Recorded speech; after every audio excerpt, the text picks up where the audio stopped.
Kita berdoa, kasih karunia dan damai sejahtera dari Allah Bapa dan dari anaknya Tuhan Yesus Kristus menyertai kamu sekalian. Amin. Saudaraku dalam nama Tuhan Yesus Kristus, sebelum kita melakukan aktivitas kita, marilah kita mendengarkan firman Tuhan hari ini yang tertulis dalam kitab Ulangan 8 ayat yang ketiga. Jadi ia merendahkan hatimu, membiarkan engkau lapar dan memberi engkau makan mana yang tidak kau kenal dan yang juga tidak dikenal oleh nenek moyangmu, untuk membuat engkau mengerti bahwa manusia hidup bukan dari roti saja, tapi manusia hidup dari segala yang diucapkan Tuhan.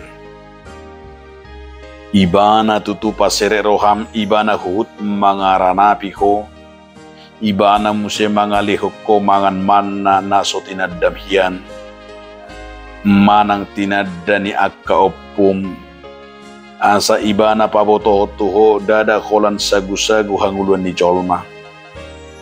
Mangulu dotai jolme sian hatana ruar siap pamangan ni Jehovah. Demikian firman Tuhan. Saudaraku, judul renungan kita hari ini adalah hidup karena firman. Sudah sering kita mendengarkan manusia hidup bukan hanya dari roti saja. Dan perkataan ini bahkan sering kita nyatakan setiap harinya. Tapi apa tujuan daripada perkataan itu? Tujuan daripada perkataan itu sungguh luar biasa sesungguhnya. Supaya manusia jangan pernah ragu akan makanannya. Supaya manusia tidak pernah ragu akan hidup besok. Supaya manusia tidak pernah ragu akan masa depan. Begitu banyak manusia sekarang yang ragu-ragu dan apatis dan pesimis. Sehingga dalam keraguan-raguan itu dia menjadi manusia yang tidak percaya kepada Tuhan. Dan karena keraguan-raguannya itu banyak orang mati bunuh diri, banyak orang mati kelaparan, dan banyak orang mati berperang. Karena apa? Semuanya kembali karena keraguan-raguan dan tidak percaya akan tangan kuasa Tuhan.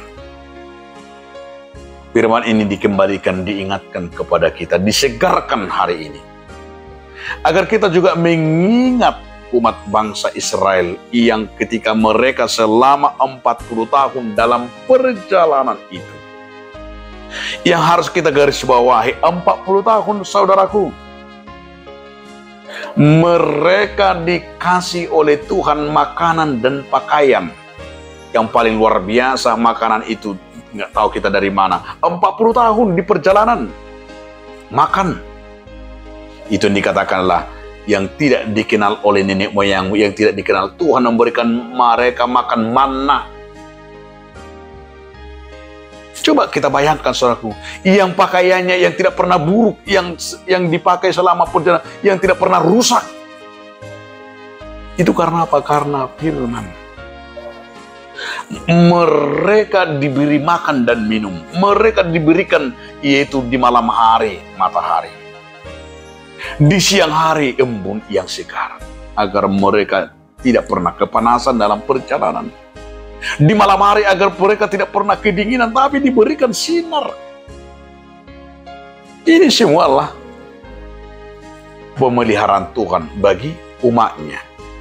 Itu juga yang mau dikatakan kepada kita, supaya jangan pernah ragu akan hidupmu. Jangan pernah khawatir. Jangan pernah takut, tapi yang sesungguhnya yang mau diingatkan agar kita melihat tangan Tuhan itu memelihara kita.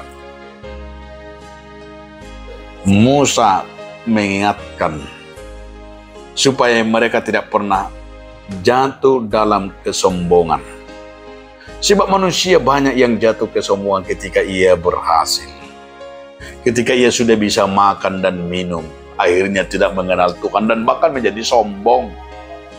Tapi seyogianya kita harus mengingat siapakah sumbernya, siapa yang memberikan itu, supaya kita jangan pernah lupa akan berkat Tuhan. Tapi justru kita harus mau menggantungkan hidup kita kepada tangan Tuhan yang memberikan kita kesehatan, panjang umur, makanan, minuman, dan juga waktu yang Tuhan berikan kepada kita. Itu sesungguhnya harus kita lihat dari pemeliharaan Tuhan bagi manusia. Oleh sebab itu, saudara-saudaraku, ajakan firman ini mau mengajak kita supaya kita semakin hari semakin dapat bersyukur dan melihat bagi Tuhan tiada yang mustahil. Hidup kita ini adalah hanya hidup oleh firman Tuhan. Jadikanlah firman itu sebagai makanan rohani kita. Jadikanlah itu sebagai produksi kita. Jadikanlah firman Tuhan itu sebagai jaminan untuk masa depan kita. Amin. Terima kasih Tuhan atas firman Tuhan. Hidup kami adalah firman. Amin.